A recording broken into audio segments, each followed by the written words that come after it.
Now, recently, the Trump administration put an end to the DACA program that defends children of undocumented immigrants that were brought here through no fault of their own from deportation.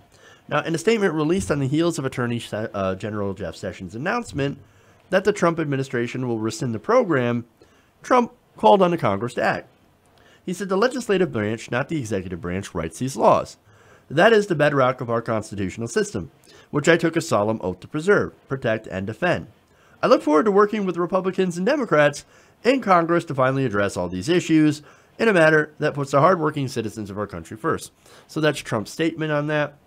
Now look, for me, sending it to Congress was a stupid idea.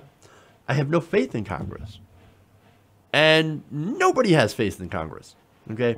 Look, why do you think Obama did DACA the way that he did? It's because Congress was very, very unlikely to pass anything that protects immigrants, even immigrant children. Okay? Now, I don't think that Trump understands that. I think he's a simpleton. I think he's very incompetent. But the people around him, I think they do understand that. And just wait till you see what they're actually planning to use DACA for. Now, this is a video from a press briefing with Sarah Huckabee Sanders about the program. Let's take a look at that. Would the president sign a standalone DACA extension? Again, I've addressed this. The president is hoping to work with Congress on responsible immigration reform, and I laid out the priorities that the administration has on that front. And so the president's voiced and you voiced some objections to the constitutionality of DACA. Where does the president stand on the program itself? I think that in the answers that I've given is that the president has been, and I think part of the reason that this is complicated and one of the reasons he's wrestled with this back and forth in large part is because this is not an easy one.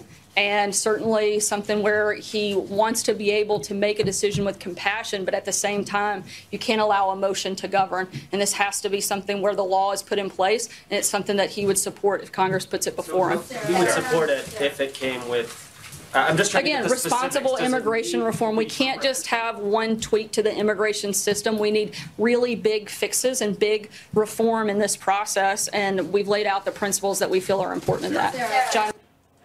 Okay, so it sounds like they're planning to use the nearly 1 million people who have built lives in America through the DACA program as a bargaining chip for immigration reform. Uh-oh. Now, what does that entail? Well, you're about to find out. It sounds like the president is saying, and you're saying, that if we're going to allow the Dreamers to stay in this country, we want a wall. Is that accurate? I don't think that the president's been shy about the fact that he wants a wall, and certainly something that he feels is an important part of a responsible immigration reform package. Can I ask you one follow-up? Oh, so that's what it's about. The Trump administration wants to use this program for the wall.